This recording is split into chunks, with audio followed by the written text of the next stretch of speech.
We'll be starting shortly. This is just a quick audio test.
Hello, it's Chris here, and thank you so much for tuning into today's live stream. Now, it is called the Excel VBA Chess Challenge, aka the Spreadsheet Skunkworks.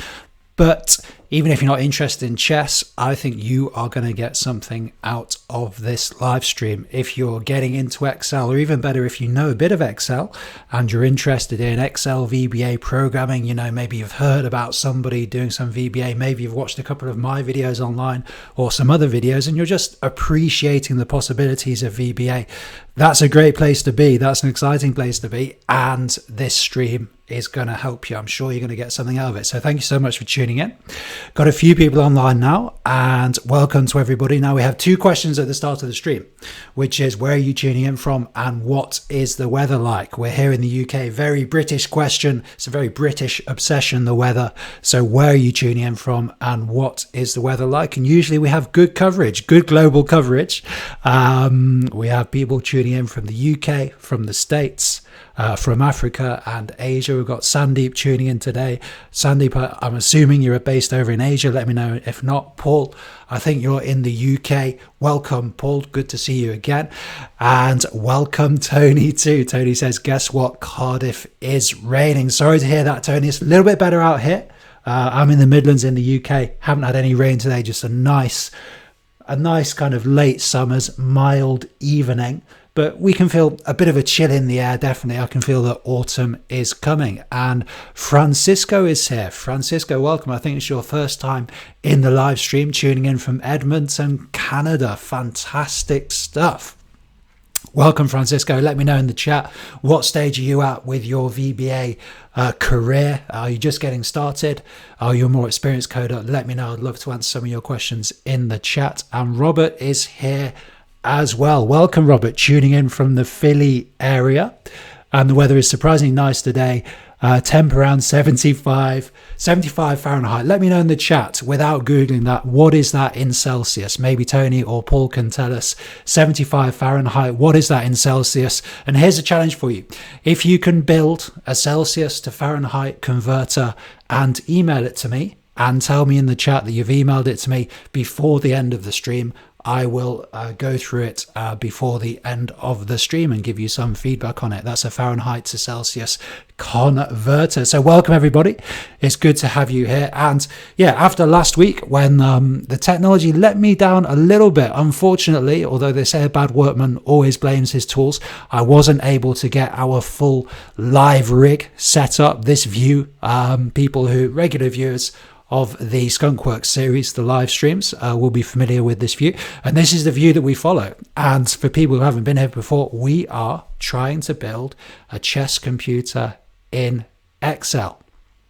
Sounds crazy, but this is our Infinity project. And on the channel, I always talk about creating a safe space for learning. We're all working on projects, all trying to get things done. I've been working on projects today, and that's not the best place for learning because you've got various pressures there. You've got to deliver something. The work's got to be of good quality. You don't want to be trying out things on those projects. So it's good for us to create a safe space and a kind of open-ended task for us to try lots and lots of new things, test the boundaries of what's possible. And that's the idea of the VBA chess challenge. To be honest, I don't know if we will ever get to having a chess computer, but if we do, we're going to have some kind of big live event and we will get the chess computer online and playing some chess. Maybe we can try to get some chess celebrity down to play our chess computer should we ever get it done. And we've had 17 editions to date, and remember, all of those are on the YouTube channel. If you want a weekend Excel VBA course, you could just work through this series. We've covered so much interesting stuff. Loops, conditional statements, use of different variables, position control, message boxes, all really good stuff in Excel. So yeah, it's like a mini Excel VBA course you can just work through the series. Also remember, the download file is available on the website. At the end of each video, I upload the file we're working on to the website. So this file you can see on your screen now. If you go to the website, Tiger Spreadsheet Solutions, in fact, just type into Google Tiger Spreadsheet Solutions Spreadsheet Skunkworks or Tiger Spreadsheet Solutions Chess Challenge. It should take you to the website. You can download the file and work along with me tonight. So let me know. Yeah, let me know about the Fahrenheit to Celsius converter. I haven't seen anything in the chat about that so far, but if anybody is going to have a go at that, I'll be really interested to see if you can get that done. And yeah, through the whole stream, let me know in the chat what your questions are. And as always, I think we have a few people, lurking. I always do that online though, so don't worry about it. People who, don't say hello straight away, but definitely say hello in the chat and let me know your Excel questions. I'd love to be able to provide some value for you live in this stream. So let's get into the file, and you'll notice that the name of the file, we can see at the top here, is Chess 18 Experiment. And the title of the previous stream was a safe space, and that's exactly what we got here, which is a safe space. We've created a new file to do some experimentation in, and the reason we do that is by creating a new file we can get away from all of the noise and the cognitive load of having lots of code around us and lots of sheets and lots of data around us.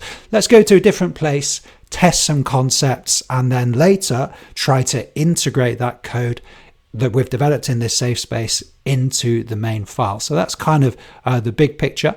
And the particular issue that we're looking at, and it is going to get a little bit technical here, but we're trying to deal with the issue of blocking pieces. So you've got to imagine that this area here, this range here, is a chessboard. And the particular challenge we're trying to deal with is what happens when we have this situation. Say we have a rook in the middle of the board, but there's a pawn here. We've been able to identify the squares. We've been able to do that. We've been able to identify the boundaries of the board, been able to eliminate squares on the diagonal for a rook where a rook wouldn't be able to move. But the problem we've had is this blocking piece. If there's a blocking piece, how do we deal with that? If there's a blocking piece, then these squares are no longer candidate squares. The piece simply can't move there. So in order to do that, I've restructured, reconceptualized what we're doing. And when we're counting through the possible squares, we've got a new approach for doing that. And the approach starts at the piece. So you see where we are now. Our approach starts at the piece and then moves away from the piece. The idea being that if we encounter a blocking piece, we can exit that loop and then move on to the next kind of move component. And by move components, I'm talking about what we've got in this table here. Currently got 4 movement components: the upwards move, downwards, left and right move.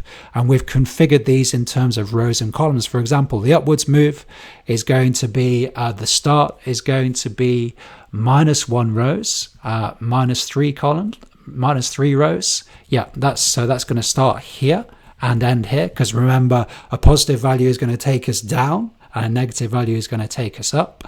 And for example, the right move configured in the same way, the row is going to be 0 because we're just talking about lateral movement here. So it's going to be on the same row, and the first column is going to be 1. The third column is going to be 3 cells away. So that's going to take us into this area here. Remember, if we're talking about columns, that lateral movement, then a positive movement takes us to the right, and a negative movement, a negative value, takes us to the left. That's how the offset method works in Excel.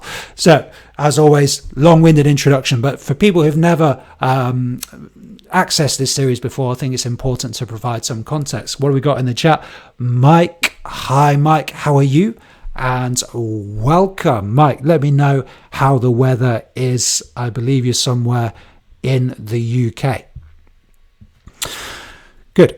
So let's have a look at the VBA editor. What have we coded so far? And well, what we've coded so far is, let's have a look what's happened here. Okay, I'm giving away my secrets here, I think. Yeah, because I've actually done a little bit of preparation here. That's not in the spirit of the series. Usually it's all live, but today I did do a little bit of preparation. So I'm going to quickly delete these. There we go. Okay, and I believe, and you can check with the file up on the website, but I believe this is where we got to in the last series. So what in the last video? So if we hit the F5 key, then what do we see? We've got a message box that's going to flash up the coordinates of the square that we're currently looking at. And this is -1 row and 0 column. So this is going to be -1 row is going to take us to cell E5, because remember, negative value in terms of rows takes us up. And then we're going to loop through all of the possible moves here. And then eventually we'll get to the end of the routine. So pretty happy with this, and we got it working nice and smoothly last time. But there's a few things that are missing in here. I can think of 2 things immediately, but let me know in the chat what you think is missing. I mean, these movement components, we've only got up, down, left, right, so straight line moves. We've only got those at the moment, so we also need to think about programming those diagonal moves, top left, top right, bottom left, bottom right. But we've also got to deal with the main reason that we're doing this little prototype, this little separate project, which is this idea of blocking pieces. Because when we're working through this loop, just going to trigger the macro again, F5 key, of course. When we're working through this loop, when we get to a blocking piece, we want Excel to stop going along that line effectively, if that makes sense. At the moment, we're going all the way to the end of the board. What we want to happen is for Excel to stop if it reaches one of these blocking pieces, and we've represented those blocking pieces just with these letters on the board here. So I'll just start with one blocking piece. I'm going to put the blocking piece here. So let me know in the chat, looking at the code, what ideas do you have for how we might do this? Let's just quickly go through the main elements while you're thinking about it. So what we're doing here is we're taking information from the table. We've got 6 columns here. We're taking those 6 values, assigning them to variables, and then using the variable to manage the loop or the loops that we can see here, the loops that go through the squares. And that means we have lots of benefits. One benefit is we can just put these values in the table. We don't have to hard code these values into the VBA editor. And then we've got some message box code in the middle of the loop that's flashing up our message box and telling us the value of each of these variables. And these R counter, this R counter and C counter variable, they are the variables that are actually changing in value. Okay, so let me know in the chat, if we've got a blocking piece, how on earth are we going to deal with this? For example, let's just play the code again. So I'm going to hit the F5 key. So we've got -1 rows and 0 columns. So where does that put us on the board? That's going to put us in cell F5. So there's no piece in that cell. We want to include it in the analysis. Let's hit OK. So we're going to the next part of looping through the embedded loop. We're looping through because we've got a loop within a loop structure.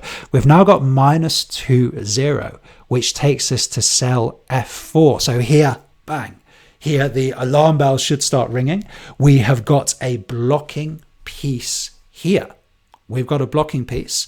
So we want Excel to stop working through the loops now, and then to move on to our next move component in the table. This is the concept anyway, and people, viewers of the channel will know I'm always talking about the importance of conceptual thinking.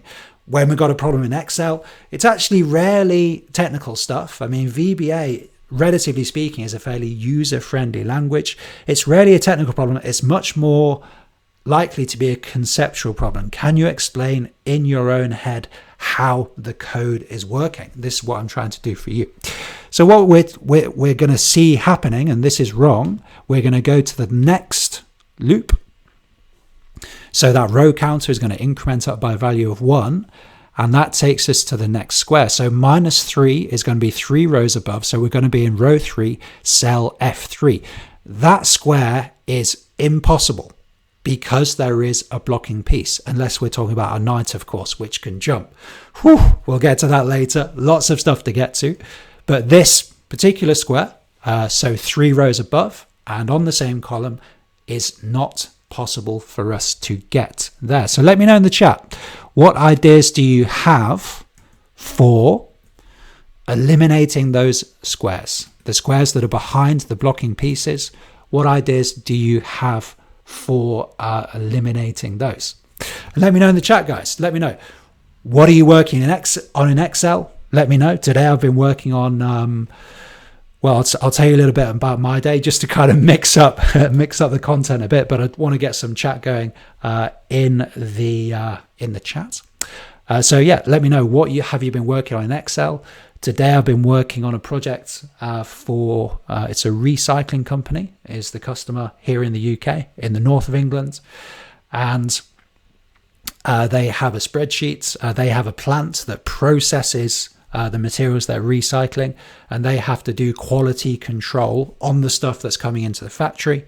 So my company has developed a system for them to take samples from the materials coming into the factory to assess the quality of the sample. Because, you know, when you're doing your recycling, well, hopefully you're only putting exactly what needs to be recycled into the recycling bin. Occasionally it gets contaminated with other stuff, so that is important for this recycling company. So that's the project I've been working on, using the spreadsheet, using data analysis formulae, using Excel VBA. So yeah, for me it's really good fun to be able to work on it during the day and then to talk to people about it at the end of the day. So let me know, what have you been working on in Excel? What have you been trying to get done in Excel? So we've got an idea coming in here. I seem to have forgot my glass of water, which is really bad news. Might have to nip and get one in a second. So Mike is saying, yes, if the cell value does not equal 0, exit the for and store the address of the cell that contains the piece. Yep, I like it. Yes, Mike, you're exactly right. Yeah, so if the cell value does not equal blank, and you can see in the chat, Mike's kindly put the syntax in there for does not equal blank. Yes, if the value of the cell does not equal blank, and if we got to this cell, which is cell F4, we can see the value is not blank. The value is P. So at that point, we need to exit the loop. Exit the loop. So we've got this loop structure, loop within a loop. We want to exit both of those loops. That's going to have the effect of moving down to our next move component, because if there's a blocking piece, we don't want to move any further up. We don't want to work anymore with this move component. We want to go down to the next move component. And then Mike also says, yeah, store the address of the cell that contains the piece. My idea, Mike, is actually, rather than storing the addresses of the cell that contain pieces, which we do anyway in the main file, it's to write down the candidate moves. And in the next few videos, I don't know how many more videos it's going to be, I'm going to work on creating a table of candidate moves. So if there's a piece on the square, and assuming that we can't take that piece, that's something else for us to deal with, we can't capture the piece, then that square is not going to appear in our little table of moves. Thank you, Mike. Great contribution there. So any other ideas? And how are we going to exit this loop? So Mike says, yeah, let's exit the for. How do we do that? What's the precise syntax for exiting the loop? Now, I think there's a few different ways to do it.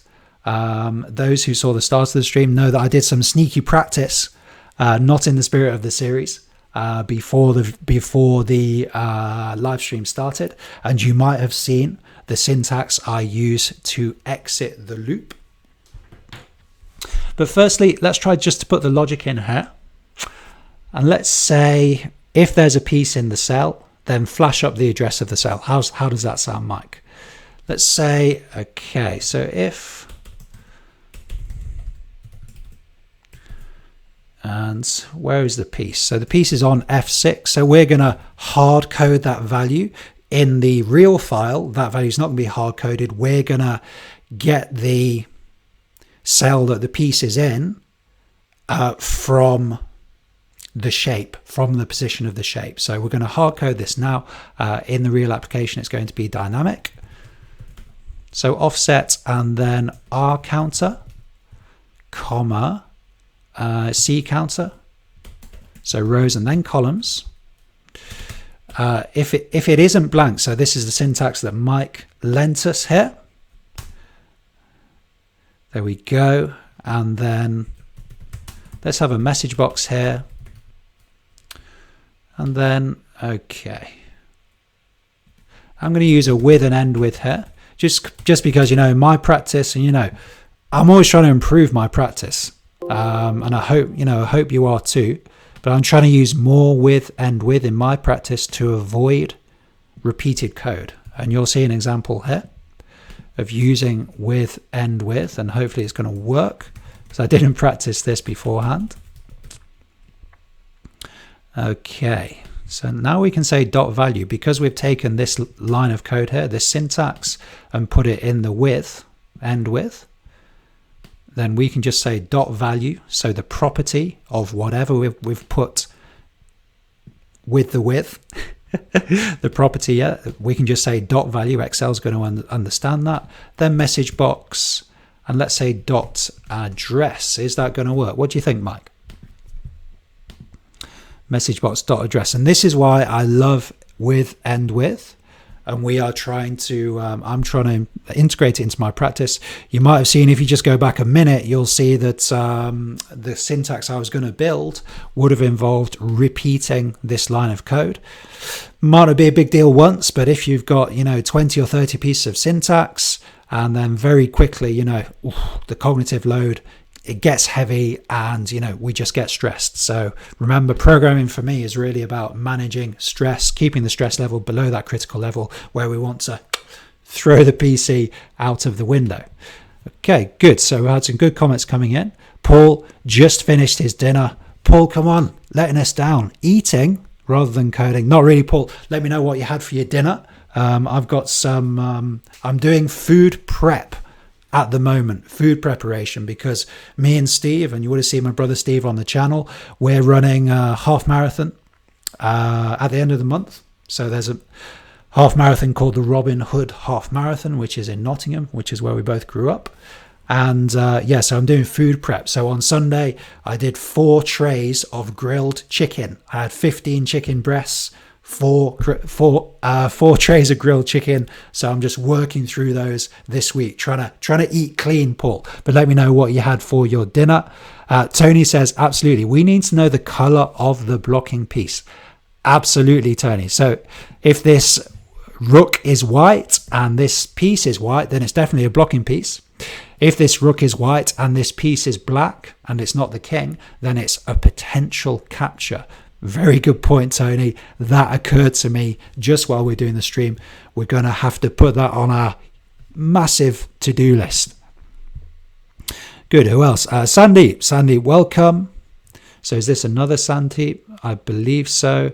Yeah, Sandeep, welcome. And Sandeep's in India. Yeah, another Sandeep is with us. Fantastic. And Sandeep says it's pretty cool in India. Interesting. So what kind of temperature is that then, Sandeep? Pretty cool. Pretty cool for me is like, 10 degrees Celsius. Well, 5 degrees Celsius maybe. So let me know what the temperature is. Yeah. So what is this code going to do? It's just going to sense check it, read it through. Looks reasonable. Row counter, column counter, dot value, dot address. Okay. So hit the F5 key here. And it just says F4. So we've got a message box flashing up saying F4. Why does it say F4? Because we've got a blocking piece there. So we've allowed Excel to identify if there's a piece on the square, if there's a value in the cell. That means we can now use a conditional statement to tell Excel to do something. What do we want Excel to do? We want Excel to exit the loop. Let me know the syntax for exiting a for next loop. I have one idea, but there's other ideas, and I want to learn too.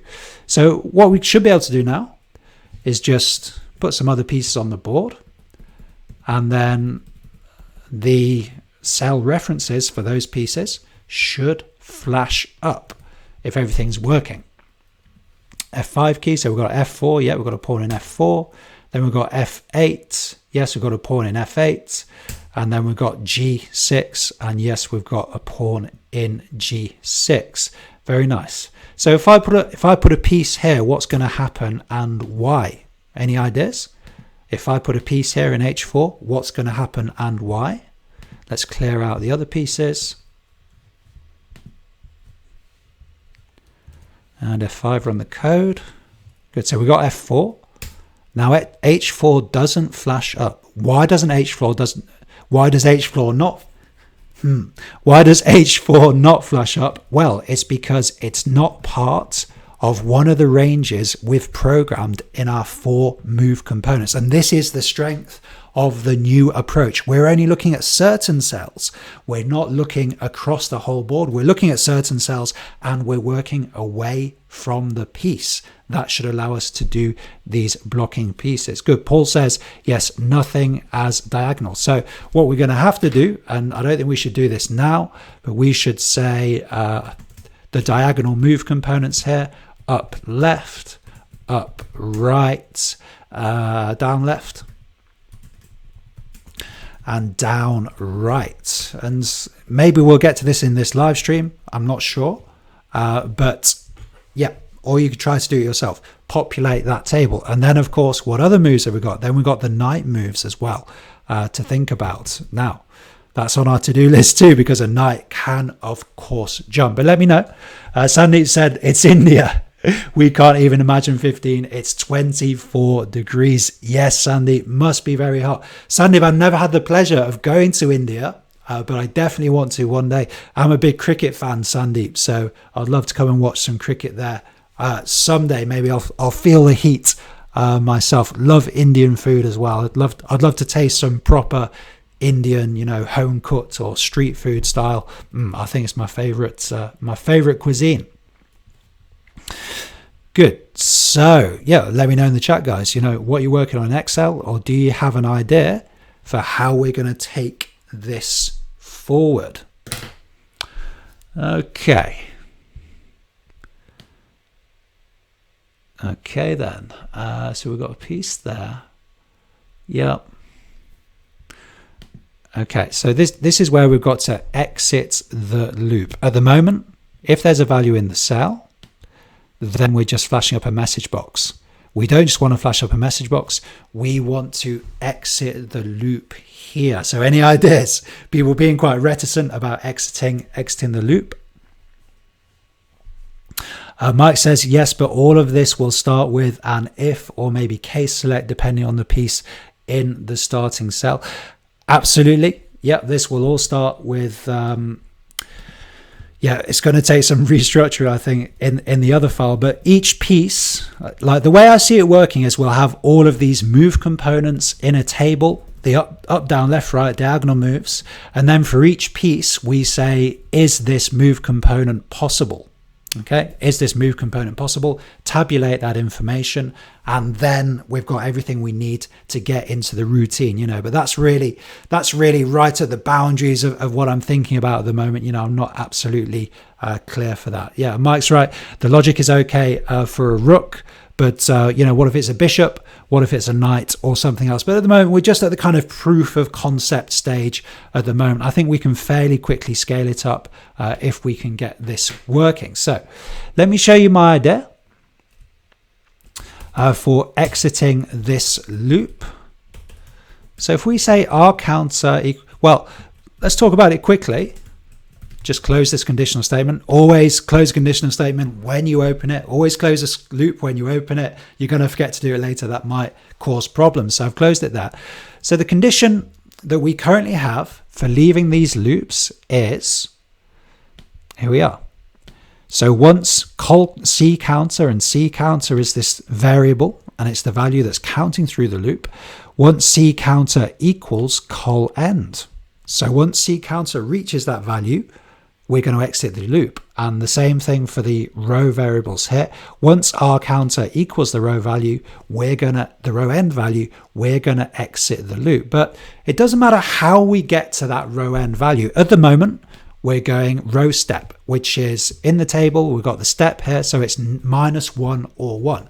So we're working from one value to another by an increment of 1 or -1. But we don't have to do that, and we can manipulate these variables in the loop to create the conditions to exit the loop. This is the idea. And it should be as simple as saying R counter equals row end, and then C counter equals col end is the name of the variable there. Okay, should be that easy. So how can we test this? Okay, let's put the message box back in. And let's say, okay, in fact, let's put it in the with and with construct. That's going to save some room. Can we just say this? Message box dot address. So this should tell us the cell that we're currently looking at. So the cells that we don't want to include, the cells that are the other side of the blocking pieces, and let's make this simple here. Let's put 4 blocking pieces in. So the cells that are the other side of the blocking pieces, what we're saying is that their addresses should not appear. Yeah, they should not appear because we'll get, the address that contains the piece, the address of the cell that contains the piece will appear, but after that, we'll make sure we leave the loop, and then we'll be on to the next move component, and so we shouldn't see those addresses appear. This is the idea anyway, but you can see my cognitive load is pretty heavy at the moment. This is fairly complex stuff for me. So we'll have to see how it goes, and it might be that we come back to it next week if we can't get it all working. See that expectations management there. Right, let's just get into it. Control S, save the file, F5 key. Whoops. F5 key with the VBA editor open, of course. Okay, so we've got F5. So F5 is here. So I'm expecting us to see F4, but to not see F3. So I think it's going to go F5, F4, and then it's going to go F7, because we're going to move on to the next component, which is the downwards movement component. F5, F4, does it say F3? No, we don't get F3. That's good. We've got F7. What are we expecting now? I'm expecting F8, but not F9. So we've got F8. What are we expecting next? We're going left. I'm expecting E6. E6, beautiful. We've got E6. Now we're expecting D6. Okay, D6 contains a piece, so we're not expecting C6. We're expecting to go to the other side of the piece now. The right move component should give us G6, and then should give us H6, and that should take us out of the loop. There we go. Okay, yeah, seems to work that. Good. Whew. Okay, so let me know if you've been able to follow along. If you've been able to follow along with that code. It's powerful stuff. Really powerful stuff. We've got loop within a loop there. We've got position control using offset. We've got user communication using a dynamic message box. We've got with and end with to save on the code. Really powerful stuff there, and I hope you're integrating some of these into your practice. Also basic stuff, so we've got good indentation here that allows us to understand the structure of the code. And if I was being critical, I was saying we should put some more annotations in here to make it easier to understand. So let me know in the chat, were you able to follow along with that? Do you have any particular questions about what we've just done there? And then what should we do next? What should we do next? Shall we try to scale this up, put some more movements in, or shall we try to do something else? And then I'll go back to my original question, which is what Excel projects are you currently working on? What are you trying to get done in Excel? Let me know in the chat. I'm happy to give you as much help as I can in the live stream, and maybe other people in the live stream have got some ideas too. Good. Okay. Right. So Robert says, I have no idea, but continue on and I will do some homework by watching the other 17 episodes. Good man, Robert. Yeah. about the subject for the next time you have a class? Yes, good stuff, Robert. Well, we have a class every Tuesday. I think I'm going to continue these for the time being. So every Tuesday we're going to have a live stream. And Robert, yeah, I don't know if you were here at the beginning, but if you want an Excel VBA course and you like applied learning, so learning by doing, then you're gonna love this series, the chess series, Spreadsheet Skunkworks series. We learn a load of powerful, fairly advanced VBA constructs in an applied context. So yeah. How many videos have we got now? We've got 17 previous videos, and they're probably an average of 45 minutes each. I mean, some of them go up to an hour and a half. Some of them are as short as 20 minutes. So you probably got, 12 or 13 hours of tuition there. And Summit, welcome. I don't think I've seen you in a live stream previously, so welcome. Thank you so much for tuning in. And yeah, you're very welcome. Hope this has helped you, and let me know what your questions are. If you want to talk about this application, something else in Excel, something else you've seen on the channel, be very happy to help you. And before we move on, we'll maybe try to do a little bit more today. Before we move on, I just want to tell you, do some Tiger promo stuff. So the current schedule we have is we do Tuesday live stream, video release on Friday, and I've got something different coming this Friday, video release on Monday as well. And on Monday, we release a compilation video of our hashtag Your Daily Tiger series. And Your Daily Tiger is, well, what it says on the tin. It's a daily video about a question I've had in the YouTube comments, a question I've had on Twitter, Facebook, or Instagram, or something in my work. So a question I've had in my work or something I've just been thinking about in my work. That's Your Daily Tiger. If you follow us on Instagram, then you can get the daily video there. Instagram and Facebook, daily 60-second video uploaded. Paul says, any hints for this Friday? Well, Paul, I'll let you into a secret. I haven't yet filmed the video for this Friday. But yeah, what would you like to see, Paul? I can't guarantee I'm going to meet your request exactly, but let me know, what video would you like to see this Friday? I have two ideas, and I'll explain the thinking behind them. One idea is called, the video is called A Beginner's Guide to the VBA Editor. I'm very interested in the idea of meta skills. Okay, the idea of meta skills. And another announcement, we're going to have a live stream on this topic of meta skills. So what's a meta skill? Well, when we think about Excel VBA, you might say to me, I want to get better at loops. I want to get better at conditional statements. I want to get better at something else.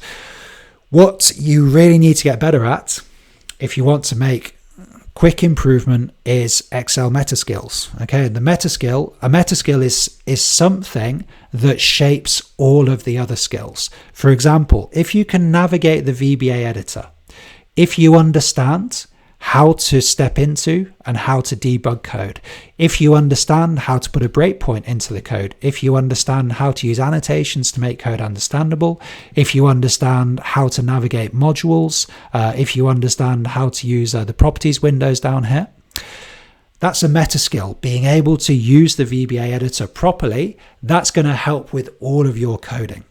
Okay, whatever you're doing, that's a meta skill. It's going to help. So Paul, so my idea is a beginner's guide to the VBA editor.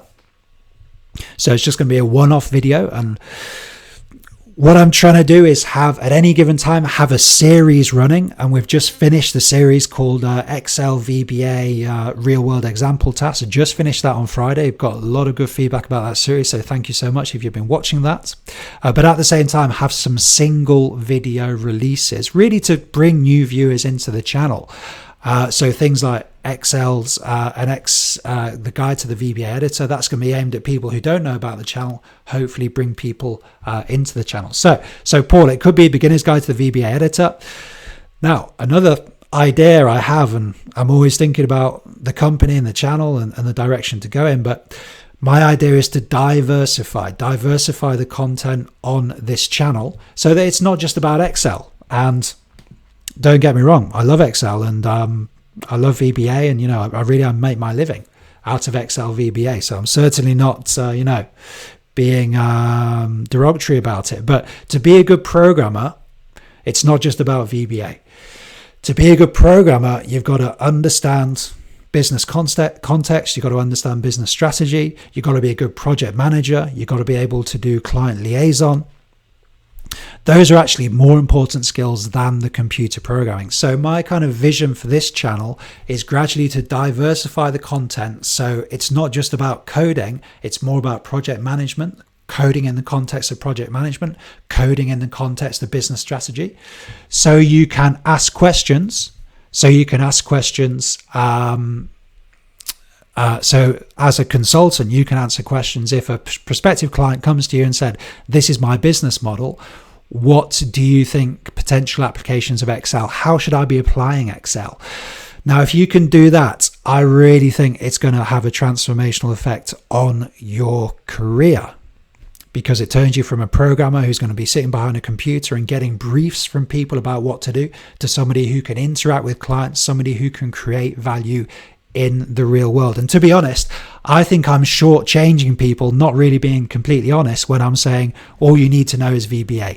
That's not true. You need to know VBA, but you need to know all of the interpersonal social skills that wrap around VBA that allow you to apply it in the real world. So I want to bring that into what's going on the channel. Right, some good comments. Appreciate that. Paul says, any hints for this Friday? Yeah. Well, there's some candidate ideas there, Paul, so let me know what you think. Sandeep says, hats off to your commitments. Yeah, so there's not many viewers here. We've got 11 viewers in. Yeah, absolutely. Yeah, well, trying to create value as best I can, Sandeep. I mean, yeah, we don't get lots of viewers. We have 10, 15 viewers, but I think the people who watch, get value. And I'm not that depressed, because even channels that have thousands and thousands of subscribers, I subscribe to a channel that has 200,000 subscribers, and they get about 50 people in their live streams. So I don't know why that is. People just aren't accustomed to tuning into live streams yet, and maybe it's something that will kind of drop off in popularity. I'm not absolutely sure if I'm going to continue doing it, but certainly for the next few months I'll keep doing it, and very happy to interact with people. Paul says videos about access. I won't be doing that, Paul. Firstly, because I'm not very good at access. Secondly, because I want to retain the distinctiveness of this channel, and this might sound contradictory to what I've just said, retain the distinctiveness of this channel by just focusing on Excel. Just focus on Excel and some of the topics around Excel that allow you to apply it in the real world. So I don't intend to do that for the time being, although long term we might go that way. Mike says, after going through all your videos on your channel and other channels covering VBA, I started learning JavaScript, and a lot of the concepts are familiar. It's just the syntax changing. Yes, Mike, this is why I love VBA, to be honest. I mean, whatever programming language you're looking at, the concepts are the same. It's just the syntax are different. Things like loops, conditional statements, you're going to find those in all programming languages. VBA is the most accessible because VBA sits behind Excel. You can do cool things in Excel. That's why I think it's a great way to access computer programming. But thanks for that observation, Mike. Appreciate that. Tony says, how to find new clients. Great idea, Tony. Now, that's the kind of video I'd love to do a video on. And I will, given that you've asked for it. But it's the kind of video that's not going to get that many views. And although generally speaking, I really just do videos about what I'm interested in, there is now, because I'm spending more time on the YouTube channel, I'm probably spending 12 to 15 hours a week now doing content. So, over a day, and that's a day I could be spending doing fee earning work. Now there's more of an imperative to think, okay, what videos are going to get views? What videos are going to create value? And value is defined by growing the audience of the channel. So so the idea of how to find new clients to me sounds interesting. I'll be pumped to watch that video. I'll be pumped to make the video. But in my experience, if you move away from Excel, people don't really watch the video. And, but fair play to people, they're expecting Excel videos. They've subscribed for Excel VBA videos. So this process of diversifying the topics has got to be managed very carefully, I think, and just gradually here and there I'm throwing different topics in. But it is going that direction, Tony. And yeah, I'd love to do a video, and let me know if you have any particular ideas, Tony, for how to find new clients. Paul says that sounds interesting. What particular thing sounds interesting? Good. Sandeep says, I'm a big fan and still remember you've highlighted one of my previous good comments. Yes, absolutely, Sandeep. Try to go through all the comments, interact with people there. Mike says, one of the very important skills I've learned from the challenge is resilience. I've taken that and applied it in a lot of things in life. Fantastic to hear, Mike. And that's a good example of a video that's not really about coding. It's about the skills that you wrap around coding to make it work. So that video is called the most important video in Excel VBA. Sorry, the most important skill in Excel VBA. But again, that's only got 3,000 views or something, Mike. So again, I'm thinking, yeah, it's interesting. Some people like it, but then on the other hand, compared to the VBA real world example series that I've been releasing on Fridays for the past 10 weeks or so, that series has got over 10,000 views already. So again, it's kind of difficult, but I really appreciate that feedback, Mike, and glad that you've got something out of that in all areas of your life. Paul says, I'm not that good at Access either. Yeah, likewise. Yeah, Paul says, I agree with Sandeep. While I'm not ever going to make it in the marketplace doing VBA spreadsheet program, I need to know as much as I can. So let me know, Robert, what does expanding your knowledge mean when you're talking about Excel VBA? Does it mean learning more technical stuff? Or does it mean learning how to manage a VBA project or how to interact with a client about VBA? What does it mean to you when you say you need to know as much as you can?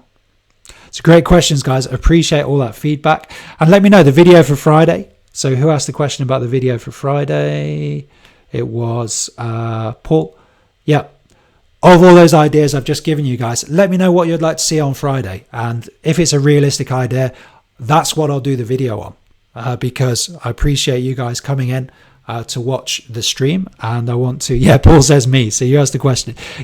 Paul, from that long ramble about content and diversification and disappointing results from videos and good results from videos, then what video title would you like to see? A great phrase I think is it might sound patronizing, but what you want and what you need are two different things. What you want and what you need are two different things. What people want is more code, more advanced code, more loops, more advanced and obscure applications. But what people actually need is, the technical ability is fine. What people need is help applying that stuff in the real world, and that's what I want to bring to the table. But if people aren't searching for it on YouTube, that creates a slight tension between doing stuff I think that needs to get out there and doing stuff that needs to get views. But what people want and what people need are two different things. Good. Okay, let's get back into the task quickly. Okay, so ideas for continuing this. Well, I think next time what we'll do is we'll scale this up. So try to put the other different movement types in here. And then we'll look at trying to reintegrate this back into the original file. Back into our original file. Because remember, we're in our safe space here. We're in our experimental file, which is why it says Chess 18 experiments.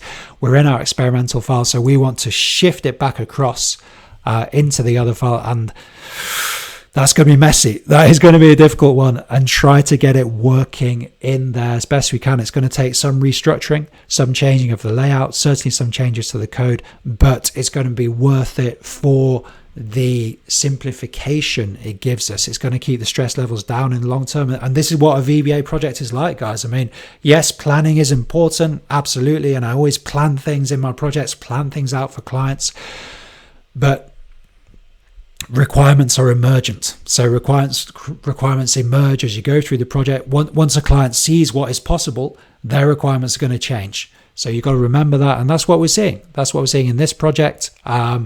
Our first approach, once we implemented it, we kind of realized what some of the drawbacks were. So we're having to just tweak it slightly. Good. So let me know any final questions in the chat. And Paul says, so Paul, my man, you have chosen Friday's video release, which is as a one-off. The VBA editor sounds good. So admittedly, you did choose the choice that I presented to you. So thank you for that. Yeah. So this Friday, we're going to have a video which is going to be called Beginner's Guide to the VBA Editor. And as I said, it's going to be how to navigate this bad boy here. You know, we've got lots of stuff up here. What do we need to know? You know, I don't use all of this stuff, but I just use a selection of things up here that give me maximum value. Step into, I'm always using. Breakpoints, I'm always using. Now this watch function I'm interested in, but I never actually use it. So maybe I'll look at that and include it in the video. But let me know, is there anything else in the VBA editor that you are using? Anything else particularly useful? And I'll consider putting that into the video on Friday. Yeah, Tony says the best way to learn programming an application is to program an application. Absolutely, Tony.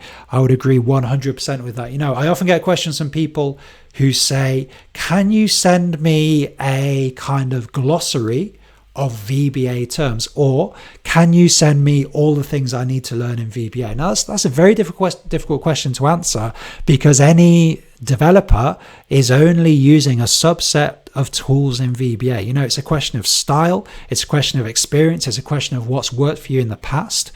So nobody is actually looking at all of the possible tools and making a selection. In reality, we're all using a subset. Now, the subset of tools that I use, you can see on the channel. And yes, so rather than trying to learn everything and then apply it, I recommend applying it. That's the best way to learn what you need to know. And that's what we've been doing in the chess series.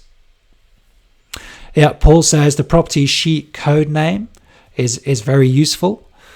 It's property sheet code name. What do you mean exactly by that, Paul? I think you mean, do you mean down here? Properties here? I think that's what you're referring to. So the bottom left-hand corner have properties here. Yes, Paul, this is particularly useful. I've been doing a project with a user form in all summer, actually, but we're just getting to the end of it now. And yes, this properties window has been very useful when interacting with the user form, trying to get it appearing the right way, etc., etc. Yeah, Paul, that looks like that is what you're talking about there. Very good. Okay, if there's no more questions, I think that's where we'll wrap it up. So we'll be back next week, guys. We'll be back next week on Tuesday for more from the chess challenge. We'll be trying to get this mechanism back into our original file. Maybe not next week, but hopefully the week after, and we'll be pushing forward with the chess challenge. Thank you so much for watching. Don't forget, live stream every Tuesday, video release Friday. This Friday it's going to be the Beginner's Guide to the VBA Editor, video release Monday, daily videos, guys, daily videos on Facebook, Tiger Spreadsheet Solutions, Instagram, Tiger Spreadsheet Solutions, and I also post those to Twitter too. Hashtag your daily tiger, hashtag your daily tiger. You'll be able to see that daily content. As always, guys, let me know what you'd like to see on the channel. I'll do a daily video on it, or I'll consider doing a proper YouTube tutorial series on it. Okay, guys, take care. I'll see you soon.